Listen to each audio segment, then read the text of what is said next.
The Israelites were present in England from the Roman conquest onward. Members of the Anglo-Saxon nobility had Israelite ancestry and were descended from earlier Hebrew and Middle Eastern populations. They were often traced back to Roman Britain and even earlier migrations. King Charles II of England was nicknamed the Black Boy by his contemporaries. Charles II had very black hair, dark eyes, and a darker skin tone than was typical of Northern European royals. He was often described as swarthy, meaning having a dark or tanned complexion. Royalist inns and taverns were often named the Black Boy during the 17th century as a code reference to Charles II. Many of these pubs still exist in the UK today under that name, the Black Boy.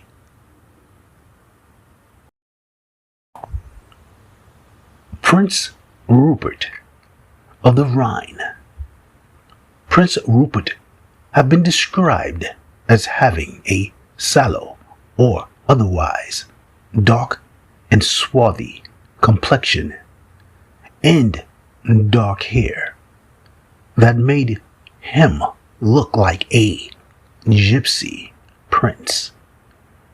Prince Rupert of the Rhine was the cousin of King Charles II. The Royalist and Cavaliers. The Royalist and Cavaliers looked like gypsy princes, according to some historians, describing them as having dark, swarthy complexions, wearing long, flowing curls, sometimes called love locks, and adorning themselves with ornate dress and jewelries, sashes, feathers, lace, etc. Swarthy and sallow were relative terms in 17th century England. A person with Southern European or mixed European features could be described that way, even if we today would see them as white. The Cavaliers were mostly aristocrats of Northern European descent, Cavaliers and Royalist figures, including Charles II and Prince Rupert, were, in later writings, described using terms like Moorish, swarthy, or of sable hue, particularly in reference to their dark complexion, hair, and exotic appearance. They were Israelites, but often described as Moorish.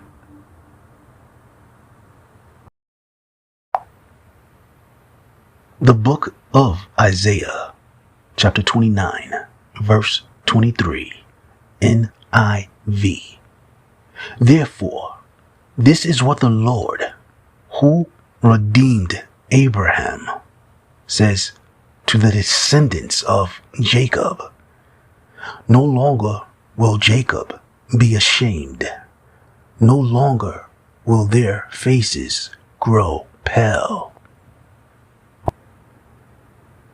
The Israelites in Europe, even after centuries in diaspora, retained distinctively dark or exotic physical features, often perceived as Middle Eastern, Mediterranean, or Oriental by surrounding populations.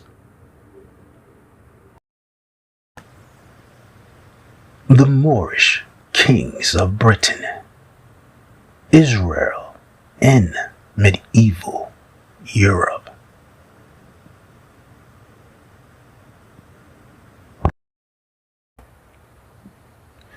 Universal Center for Renovation presents historical and biblical Israelites.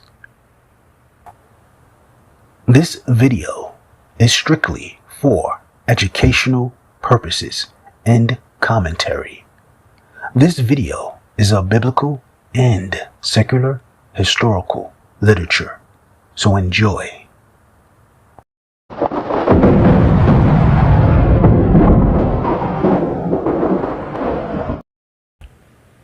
Dura Europos Synagogue in the year 256 A.D.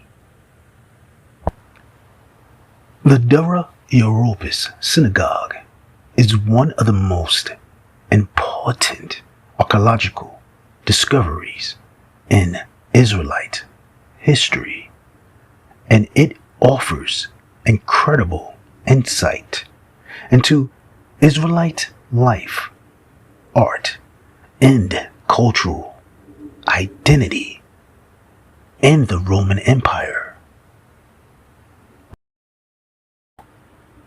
Dura Europos is a 3rd century synagogue discovered in Dura Europos, a Roman frontier city in modern-day Syria. Found in 1932 by archaeologists during excavations. The synagogue is famous for its extensive wall paintings. The synagogue walls were covered with narrative frescoes depicting scenes from the Hebrew Bible, including personalities like Moses, Abraham, Samuel, Esther, and Ezekiel.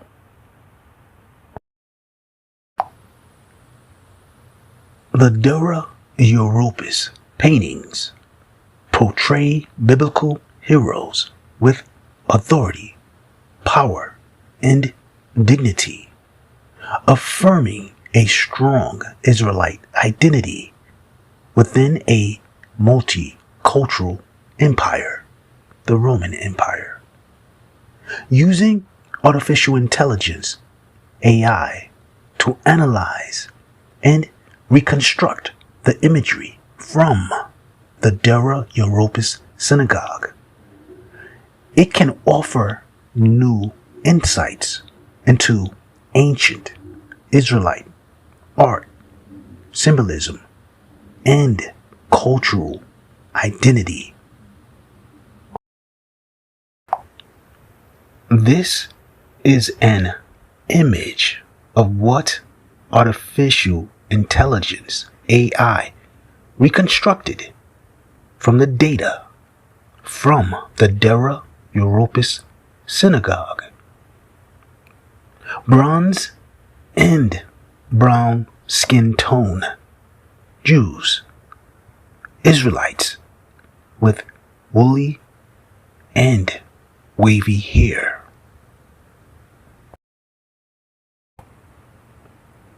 The Jews were scattered throughout the Roman Empire, the diaspora, the Moors, and the Ottomans later conquered former Roman lands.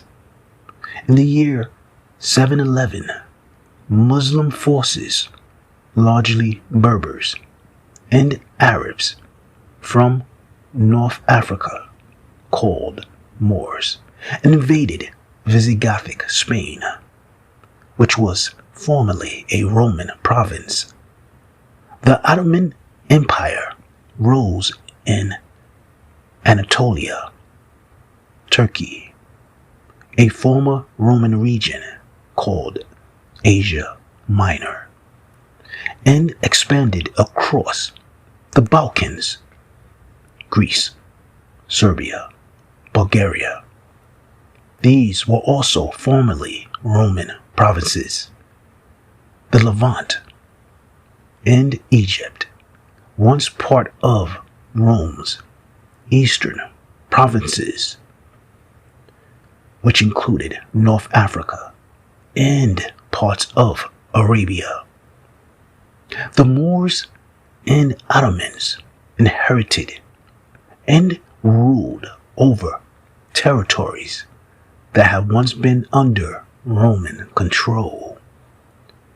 Jews didn't just survive under the Moorish and Ottoman empires. They became integral parts of those civilizations. This is a map of the westward expansion of Islam. In dark green, these areas were formerly Christian regions, permanently conquered by Islam. In lime green, these regions were Christian and European regions, temporarily conquered by Islam.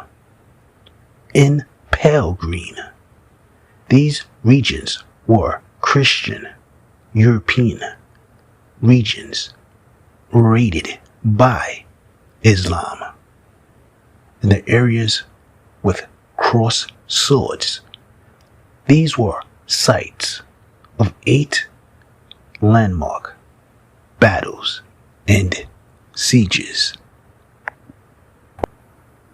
This is a crucial historical factor in the development of European racial thinking. The centuries-long conflict with Muslim powers, especially the Moors, North African Muslims, and the Ottoman Turks, helped shape Europe's emerging ideas about religion, civilization, and ultimately race.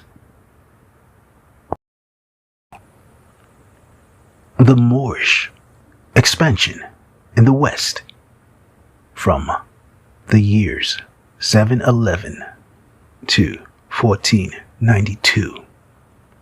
In the year 711, Muslim forces from North Africa, mostly Berbers and Arabs, crossed the Strait of Gibraltar and rapidly conquered most of the Iberian Peninsula.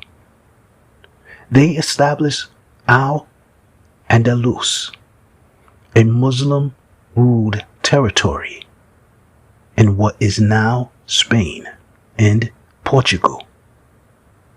This region became a center of science, philosophy, and culture, much more advanced in many ways than Christian Europe at the time.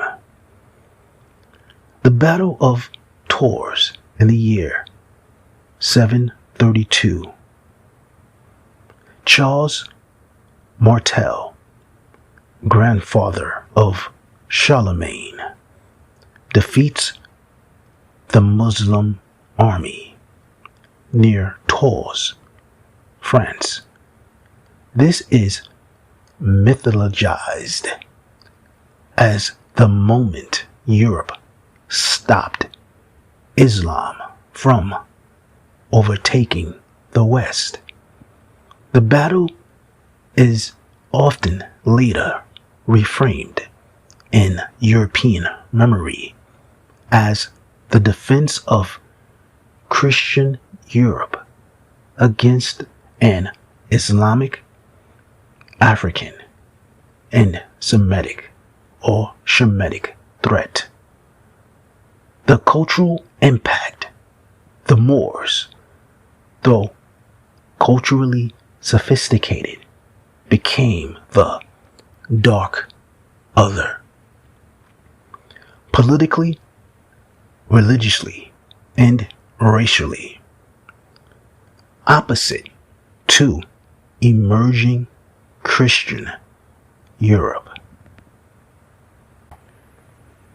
This helps birth the idea of a white Christian Europe opposed to non-white, non-Christian outsiders. The irony was Christian Europe contained its own dark-skinned tone people since the days of the Roman Empire. There are claims that Britain, England, Scotland, Ireland has long been multicultural and has contained people with Moorish or dark complexions from ancient times. People of Moorish descent were not only present in Britain from ancient times, but that they were part of the upper classes, including landed gentry, aristocracy, and even royalty. Many British nobles, kings, and knights were black or Moorish in origin. It will become evident that by Moorish it is meant Israelite. These are the children of the men and women of the Dera Europus synagogue. The frescoes painted on the synagogue walls were their ancestors. Their hair is not so woolly at this time, but it is still very curly, thick, and wavy, and they retain their dark features. Ancient and Modern Britons was published in the year 1884. It is often cited under the fuller title Ancient and Modern Britons, a retrospect, by David McRitchie, 1851 to 1925, who was a Scottish folklorist, anthropologist, antiquarian. McRitchie does suggest that some darker-skinned peoples, sometimes linked to Moors or Ethiopians in older chronicles, may have once played a more prominent role in Britain and Ireland. He also points to medieval and early modern descriptions of dark complexioned individuals in noble families, or myths associating nobility with Moorish ancestry or attributes. Using both McRitchie, his text, and artificial intelligence, AI, we can try to bring a clearer understanding to what he means by Moors or Moorish background in the book Ancient and Modern Britons. We can start with Volume 1, page 4, where we can reconstruct and analyze the likely content and themes around that early section, and then we can reveal a modern critical reading using artificial intelligence, AI, to bring out hidden ideas, assumptions, and implications.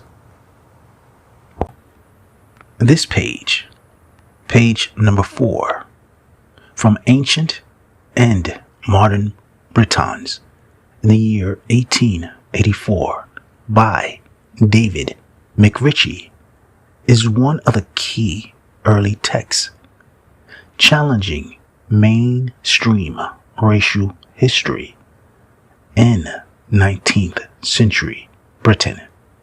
Let's analyze it carefully, line by line, and in context, both linguistically and historically.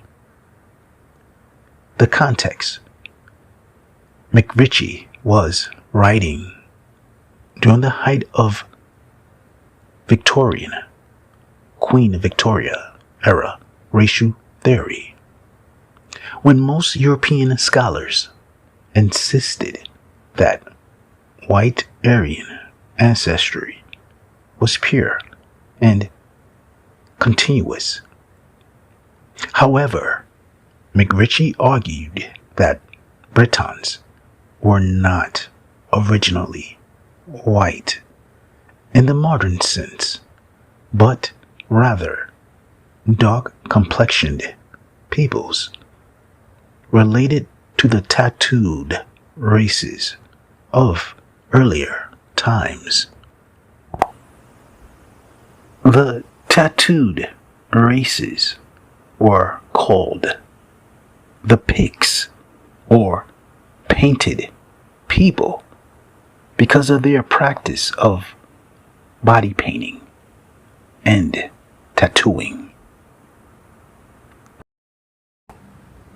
The main ideas on this page number 4, was of shared origins of humanity.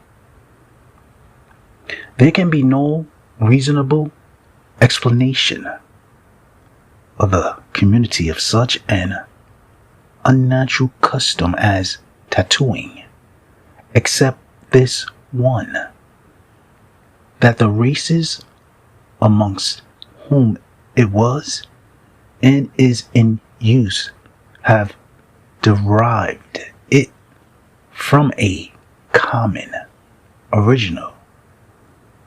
Here, McRitchie uses the example of tattooing to argue for common cultural ancestry among distant peoples, suggesting that human civilizations share far more ancient and mixed roots than Victorian race science allowed. Point number 2. Dark complexioned ancestors. The ancient Britons were my ancestors, and the tattooed races of today are dark complexioned men. How could my ancestors be anything but white men too. McRitchie imagines a white Briton asking how dark ancestors could exist in their lineage. His rhetorical style exposes the racial bias of his time. He's challenging the assumption that ancient equals white. He is essentially saying if the ancient Britons practiced things associated with dark peoples, maybe they were dark themselves. Point number 3. Questioning racial purity. Who are you? Were your ancestors ancient Britons? What are the physical qualifications belonging to a white man? Here, McRitchie calls into question the myth of racial purity. He notes that the average modern Briton cannot truly trace ancestry back to a pure line, and that all of the Britain's people are mixed through centuries of conquest. Celts, Romans, Saxons, Danes, Normans, etc. Point number 4. We are a mixed race. It is becoming more apparent every day that we are of a mixed race, though most of us seldom realize the full force of the words. This is one of the first explicit rejections of racial purity in British anthropology. McRitchie admits that racial mixture is the norm, not the exception. A radical idea in the year 1884, when racial purity was treated as a scientific truth. David McRitchie does invoke Thomas Huxley in Ancient and Modern Britons, particularly with regard to skull types, prehistoric remains, and racial anthropological classification. Thomas Henry Huxley, 1825 to 1895, was a prominent English biologist, anatomist, and anthropologist. Point number 5. Reference to Huxley and the 2 types of Britons. Professor Huxley states the inhabitants of the British Islands are a blending of 2 great types, the Xanthocroid and the Melanocroid. Xanthocroid, fair whites, tall, light hair and eyes, Nordic type. Melanocroid equals darker skinned, shorter, black hair, Mediterranean or African influenced type. McRitchie cites Huxley to show that even mainstream anthropology admitted Britain was a hybrid of fair and dark racial stocks, further supporting his thesis that Britain's original inhabitants were not uniformly pale-skinned. Interpretation.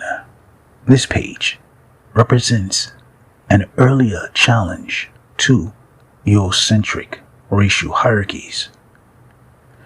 McRitchie's logic subverts Victorian assumptions by suggesting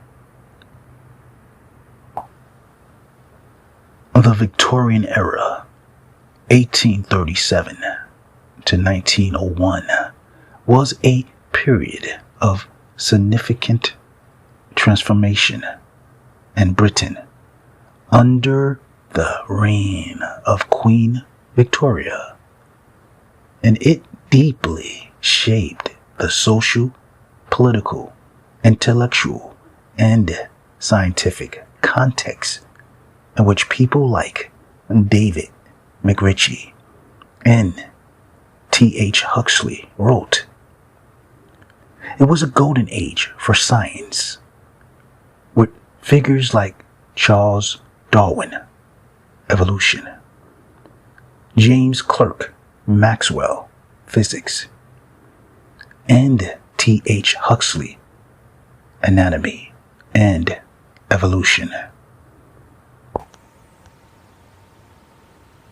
At the same time, pseudoscientific racial theories became widespread, including craniometry, measuring skulls to determine racial character, phrenology, reading skull bumps, and scientific racism.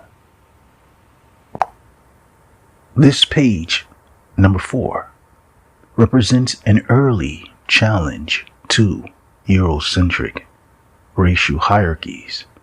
McRitchie's logic subverts Victorian assumptions by suggesting cultural similarities. Tattooing, art, language implies shared ancestry. Dark and light peoples have long intermixed in Europe. The ancient Britons themselves may have been dark-skinned peoples, akin to later groups called Moors or Iberians. In short, he was dismantling the myth of an original white Britain.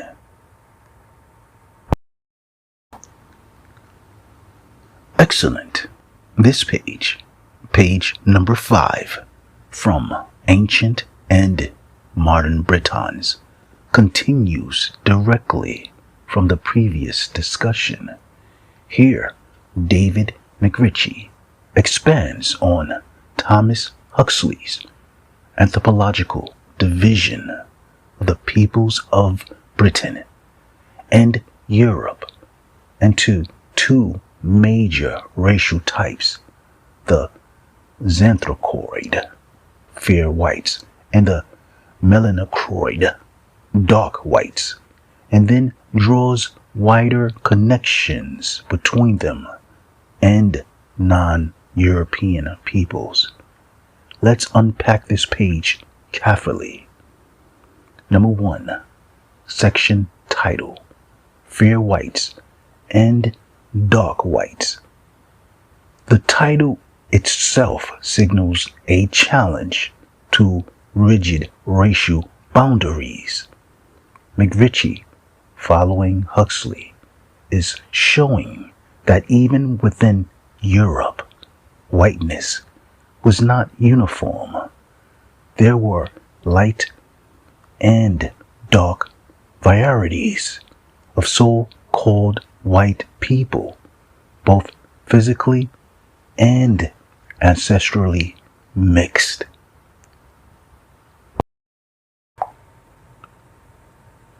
Point number 2. Description of the fair whites. Xanthrochoid. Having the skin almost colorless and so delicate that the blood really shows through it.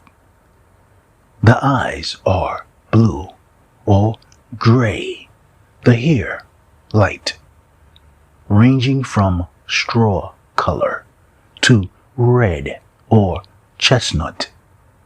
This type corresponds to the Nordic or Anglo-Saxon ideal, common in 19th century racial typology: tall, light-skinned, light-haired, blue-eyed.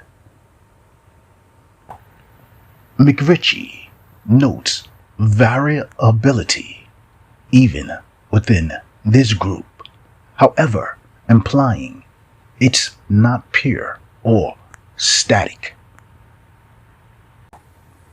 Point number 3. Description of the dark whites. Melanochroid.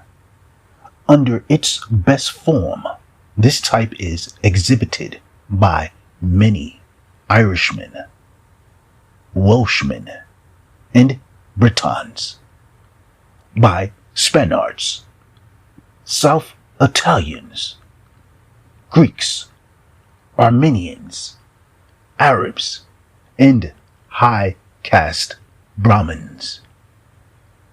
This passage is extraordinary for its breadth. McRitchie includes not only Southern Europeans, but also Arabs and high caste Indians in the same racial family as the darker Europeans, implying that the darker peoples of Europe and Western Asia share common ancestry. In Victorian racial discourse, that was a striking move. It eroded the boundary between Europeans and Orientals.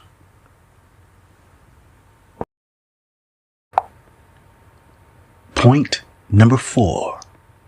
Physical and moral comparison. A man of this group may, in point of physical beauty and intellectual energy, be the equal of the best of the Xanthrochoid. But he presents a great contrast.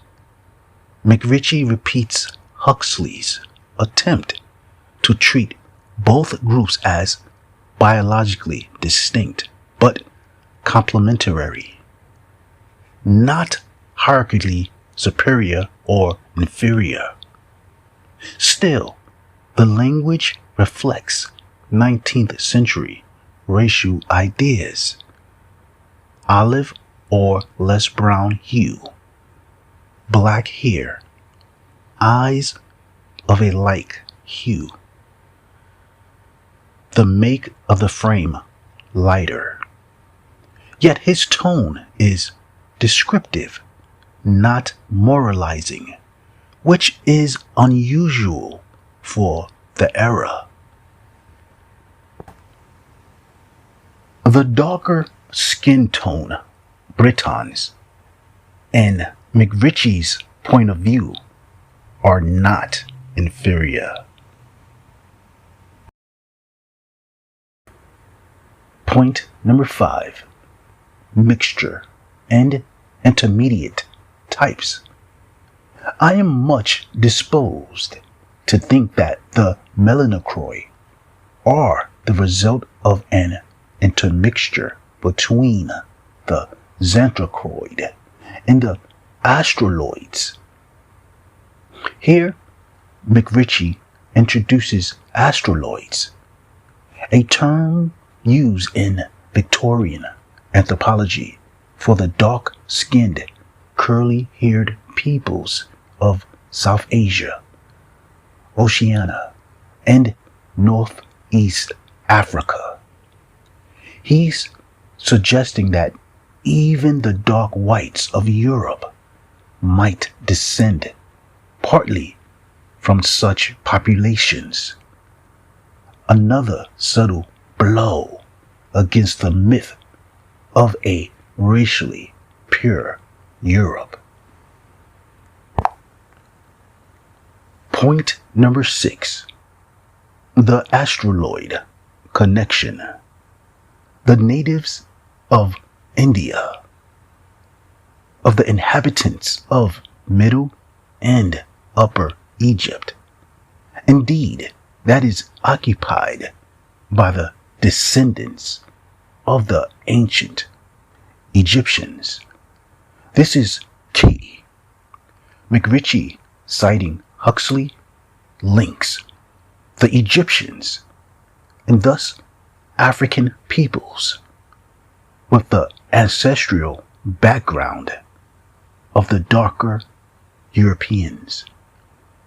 In other words, the British Isles' oldest inhabitants share distant kinship with Africans and Indians through ancient migrations. David McRitchie does assert that the ancient indigenous population of Britain included an astroloid or astroloid type people.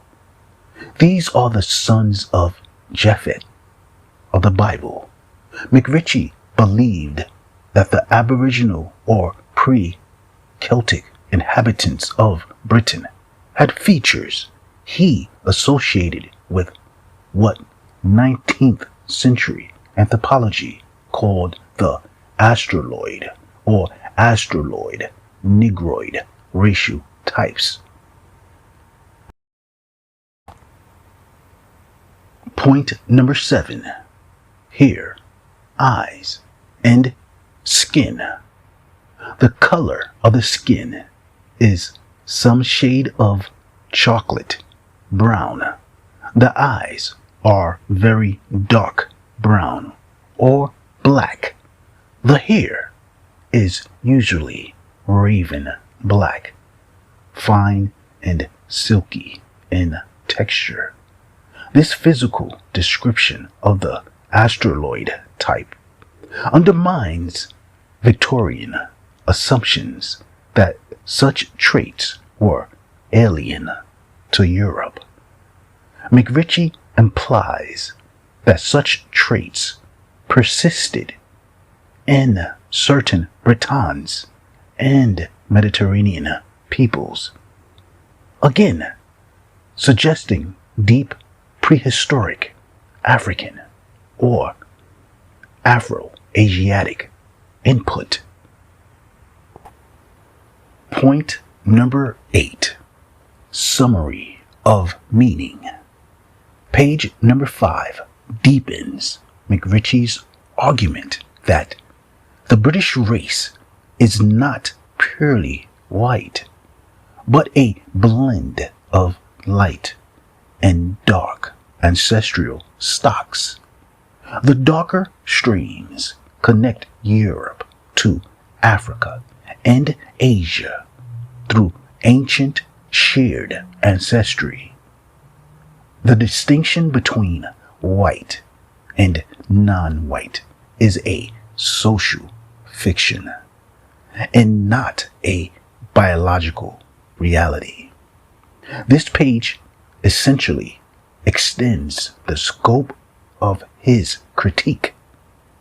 He's not just revising British racial history, but placing the British within a larger mixed human family that includes Southern Europeans, Africans, and Asians.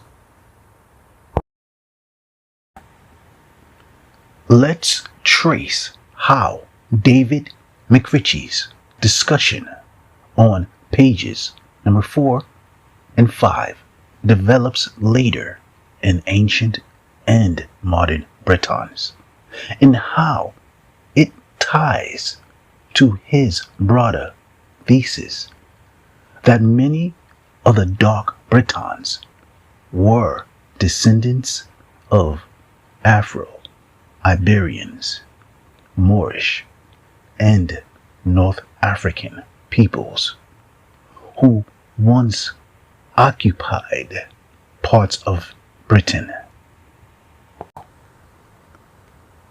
Number 1. Foundation on pages 4 and 5. The two white types. As we just saw, he introduces two British racial types: fair whites, xanthocroids, and dark whites, melanocroids. He attributes the darker strain to ancient mixture with peoples of India, Egypt, and Arabia, who were described with chocolate brown skin and dark eyes and hair.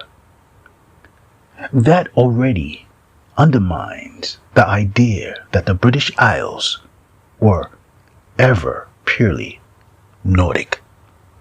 But this idea becomes a historical argument later in the book. Afro-Iberian people of African or Moorish origin in Iberia, Spain, Portugal, North Africa, influencing migrations, gene flow into Britain or the British Isles. This is a descriptive way of describing those Israelites scattered in Europe and in England, Scotland, and Ireland. Point number 2. Later chapters. The Dark Bretons as Afro-Iberians or Moors. Beginning around chapter 3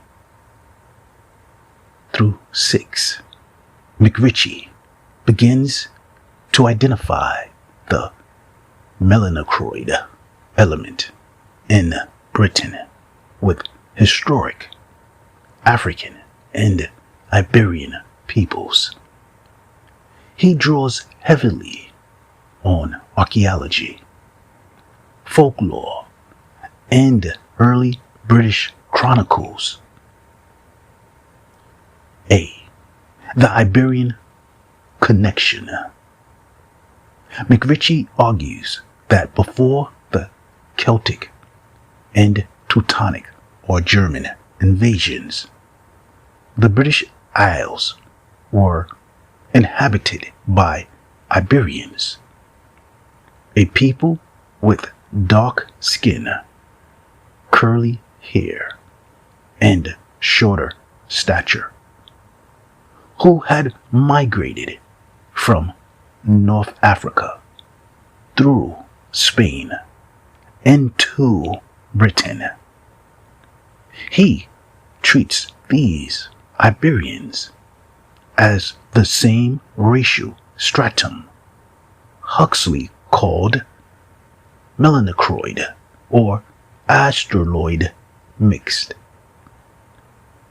The small dark people whom we know as the Aboriginal Bretons are identical with the early Iberians of Spain and with the Berbers of North Africa, ancient and modern Britons, chapter 5.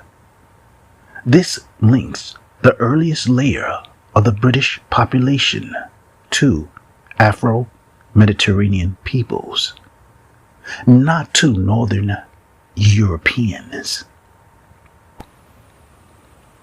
Iber, or Iberia, is connected to Eber. It means Hebrew. Celtic groups or places with names like Iber, Heber, Eber, Hibernia, Hebrides, etc., derived from the same root.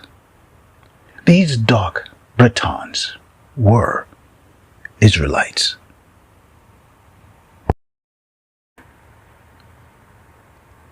B. The Moorish link. McRitchie also emphasizes that later historical contacts reinforced this connection. He mentions the Moorish presence in Spain and its diffusion through trade, war, and slavery into Western Europe, including Britain.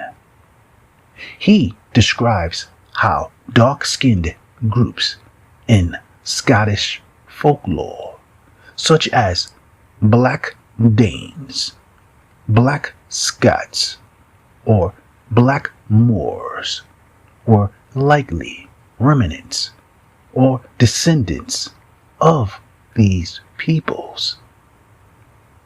The Moors, that dark-skinned race who long ruled in Spain, sent their influence, their blood, and their traditions far into the north. Chapter 7. So the dark Britons of anthropology corresponded in folklore to the black or Moorish races, remembered in local names and legends. McRitchie claimed that the indigenous population of Britain in prehistory and into the Iron Age were black or dark-skinned, some shade of chocolate brown, with dark eyes and raven black hair.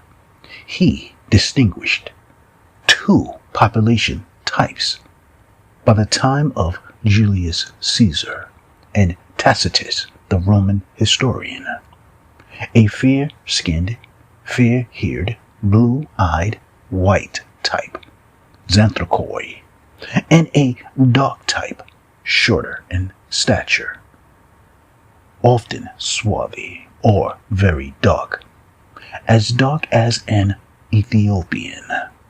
So, in his framework,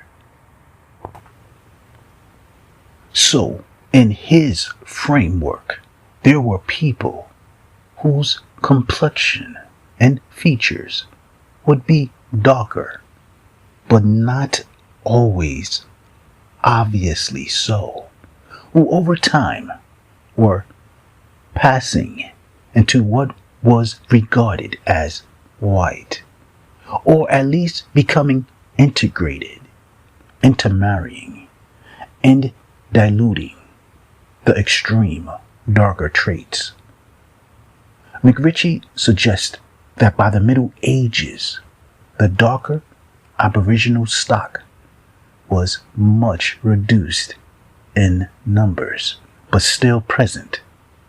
He believed these people could pass in societies dominated by lighter-skinned people, by partial admixture, or by appearance of not being obviously dark. They could be seen as white by contemporaries if their features were not strongly dark or mixed, simply because white as a category had a broad range then. They were passing or being accepted as white in his framework. This would mean individuals or populations whose appearance, though having mixed traits, no longer shows overtly dark or exotic features, so they could blend into what was socially thought of as the white of that era. He doesn't always use modern terms like mulatto, but the idea is similar.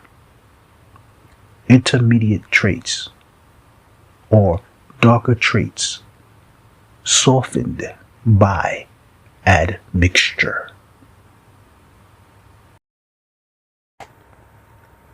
Point number C. The fear conquerors versus the dark natives. Throughout the book, McRitchie frames British history as a long struggle between two racial strata. Number one, the later fear-haired invaders, Celts, Saxons, Normans. Number two, the earlier dark-skinned Aborigines who survived as a substratum of the population and in legend as Picts, fairies, or Moorish tribes. He interprets myths of small, dark, underground dwellers, fairies, brownies, etc., as distorted memories of these dark-skinned pre-Celtic peoples. Point number 3. Why this matters. By combining Huxley's biological scheme with folklore and archaeology, McRitchie was making a radically inclusive claim for the 1880s. The earliest Britons were not Nordic, but Afro-Iberian in origin. Britain's civilization rested partly on African and Mediterranean contributions. The supposed racial purity of Anglo-Saxons was historically false. Britain had been multi-ethnic from prehistory.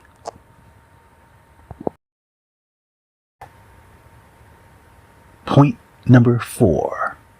Modern perspective. Modern genetics has indeed confirmed ancient North African gene flow into Southern and Western Europe. Though McRitchie's racial categories, xanthroid, melanochroid, etc., are obsolete, still his intuition that Britain's population has long included Southern and African inputs was ahead of his time.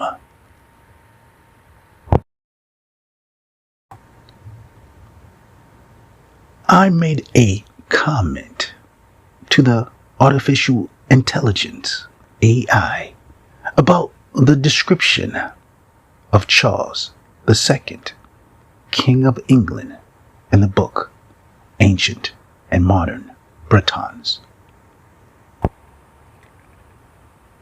In Volume 2, Book 3, Chapter 1, Page 8, he describes Charles II of a tall stature and sable hue. Exactly. Excellent observation. You're referring to Ancient and Modern Britons, Volume 2, Book 3, Chapter 1, Page 8, where David McRitchie discusses King Charles II of England and his sable hue. Let's look closely at what he was doing with that description and why it's significant in his wider argument about dark Britons.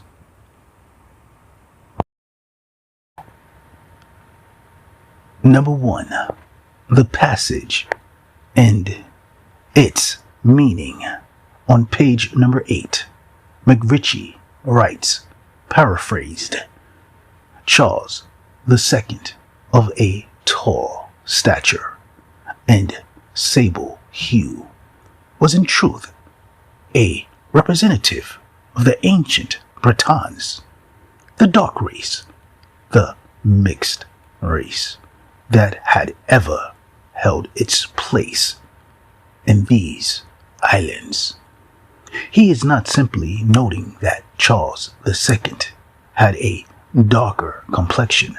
He is connecting the royal lineage of England through the Stuart line to what he sees as the older, darker substratum of Britain's population. To McRitchie, Charles II, sable hue was not a particularity or a joke as many English pamphleteers of the Restoration era had implied, but a visible echo of the Afro-Iberian and Mediterranean ancestry that, in his view, still persisted in the bloodlines of Britain's aristocracy.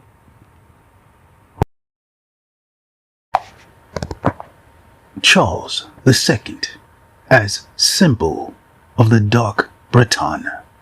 In the 19th century, Charles II was often caricatured as the black boy for his dark complexion, curly hair, and broad features.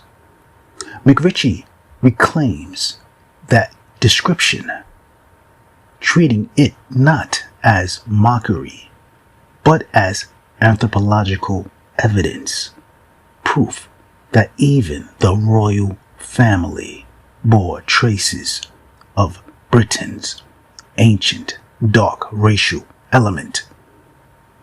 He interprets Charles II as physically Mediterranean or Afro-Semitic or Shemitic in type, culturally cosmopolitan with sympathies toward Southern Europe, and a living embodiment of Britain's racial blending. In other words, Charles II was, for McRitchie, the living face of the melanochroid strain that has survived conquest, displacement, and social rebranding.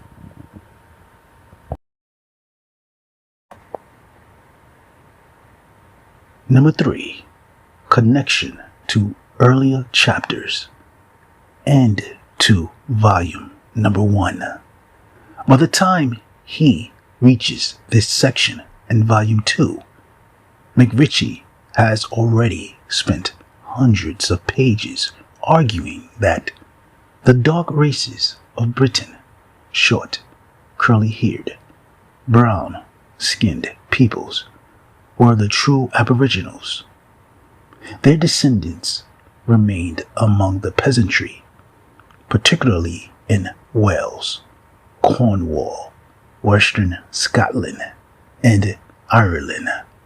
Intermixture between these dark Britons and later fair-haired invaders produced the mixed types still found among the gentry.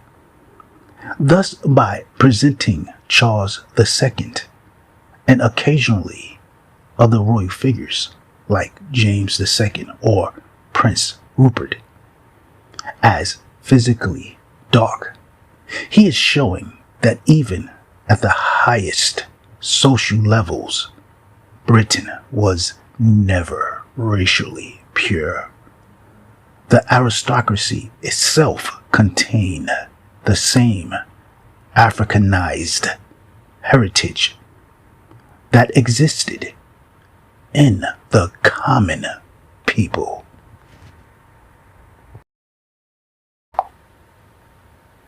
Number 4. Historical and cultural implications. This argument was quietly subversive in the late 1800s because it reversed the logic of racial hierarchy. Instead of placing the dark races as primitive or inferior, McRitchie made them foundational to the development of British civilization and even ancestral to royalty. That's why he uses Charles II symbolically. He stands as a kingly descendant of the ancient dark Britons, not a deviation from whiteness, but a continuity of an older, deeper heritage, stretching back to Iberia, North Africa, and beyond. Number 5. Modern view.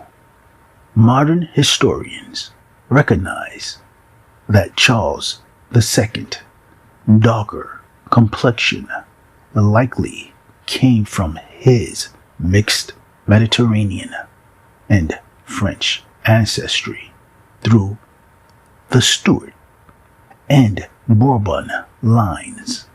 However, McRitchie's 19th century interpretation reflects a proto-anthropological attempt to challenge the Anglo-Saxonist myth of racial purity that dominated British scholarship at the time, and short, where Victorian racial theorists said Britain's greatness comes from its Nordic blood. McRitchie said Britain's greatness comes from its ancient, diverse, and partly African inheritance.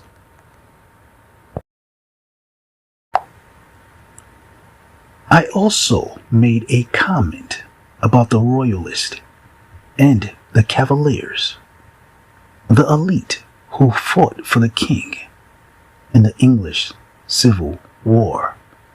The English Civil War, 1642 to 1651, was a major conflict in British history, fought primarily between supporters of King Charles I, the Royalists or Cavaliers, and supporters of Parliament, the Parliamentarians or Roundheads.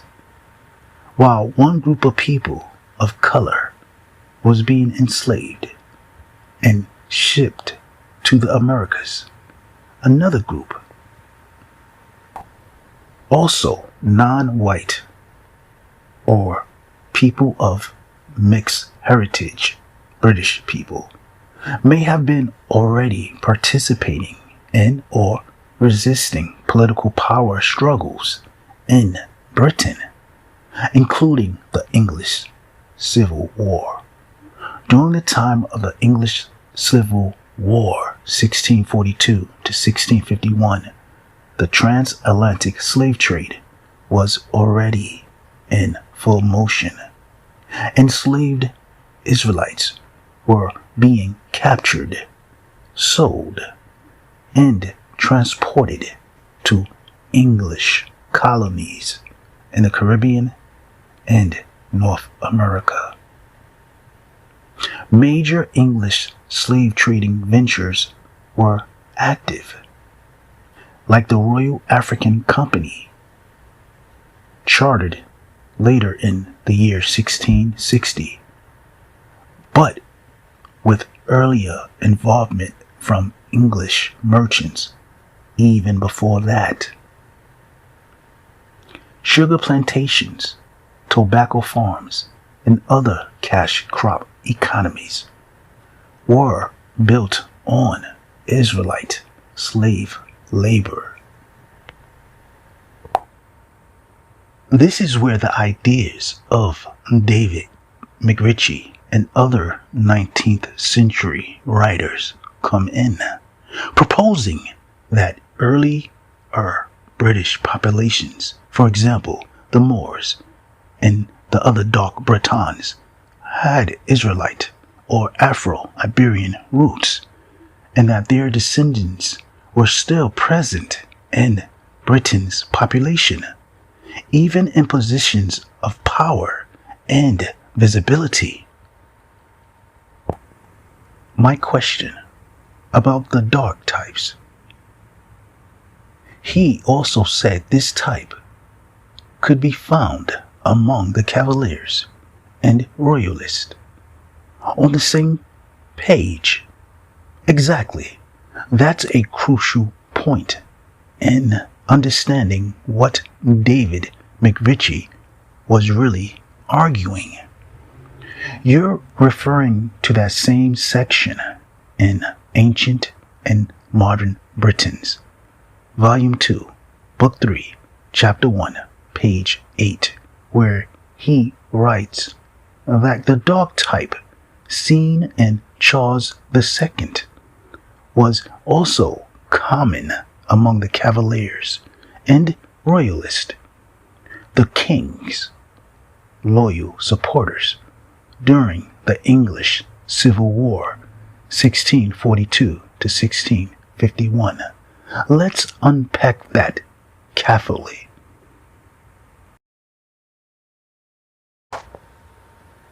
Number 1. What McRitchie actually said.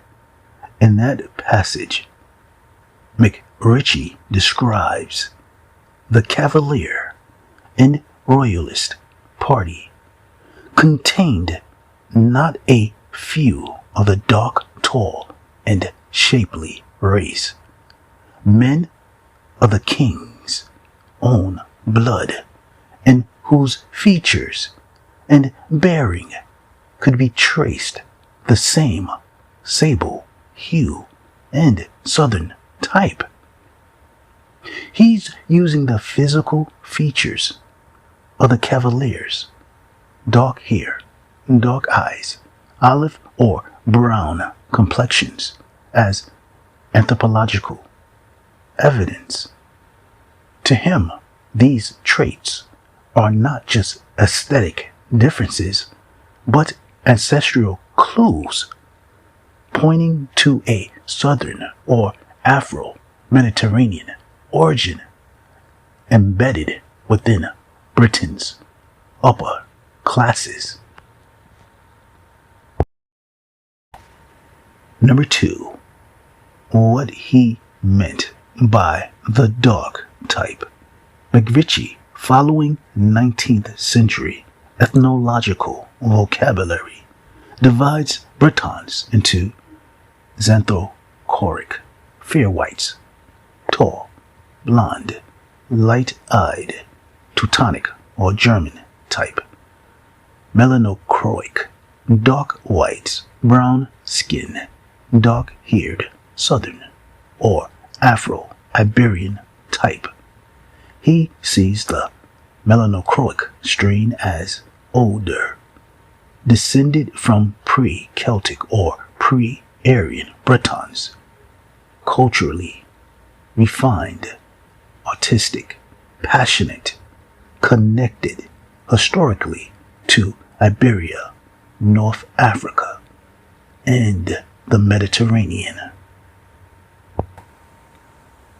So when he says the Cavaliers shared Charles II sable hue, he means they represented a revival of the older, darker, more cosmopolitan element of British blood, the very opposite of the austere, pale, Puritan parliamentarians.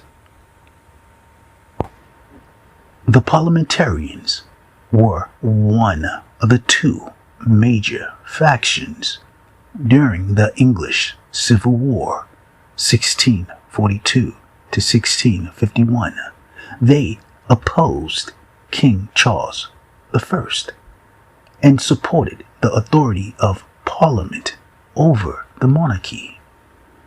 Their conflict with the Royalists, the supporters of the king, led to a revolution that changed the course of British history. Number 3, the political symbolism of darkness versus fairness. This part of McRitchie's writing is as political as it is anthropological. He contrasts the dark Cavaliers, the royalist, loyal to the king, worldly, romantic, expressive, with the fair Puritans, the Roundheads, rigid, Northern and Teutonic, or German in temperament. To him, this was not just a clash of politics, but a racial memory, an echo of the ancient conflict between the southern, darker, art-loving peoples and the northern, fair, hard-featured invaders. So darkness for McRitchie symbolized antiquity, aristocracy, and creativity, not inferiority. It was his way of reclaiming what mainstream Victorian science had called the lower races, showing them as integral to British identity and nobility. Number 4, Charles II and the Dark Cavaliers, a cultural type. McRitchie essentially builds a racial archetype. The royalist as a descendant of the dark Aboriginal Britons, refined through contact with the Moors and Iberians. This type was tall, graceful, and physically robust, dark or bronze in skin tone, wavy or curly-haired, charismatic and sensual, loyal to monarchy and art, opposed to the northern barbarism of Puritanism. So Charles II and his court became, in McRitchie's ethnological imagination, a living echo of Britain's Afro-Mediterranean heritage. Why this matters? In Victorian anthropology, most scholars traced civilization northward, from Aryan Europe outward. McRitchie inverted the map. Civilization and refinement, he said, flowed from the south, from Africa, in Iberia into Britain. The dog type was not alien, but aboriginal and foundational. That's why the Cavalier's complexion, hair, and temperament mattered to him. There were visible signs of the Southern African-influenced blood that made Britain's aristocracy what it was.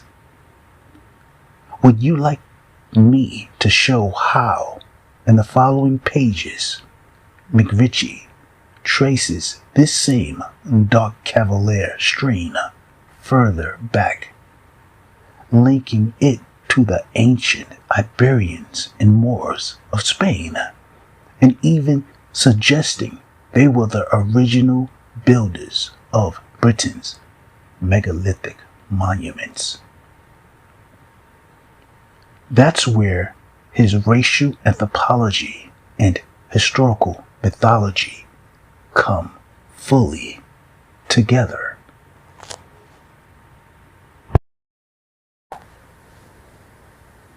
And with that question from artificial intelligence, AI, we moved on to a deeper dive into the lives of the Israelites in Great Britain.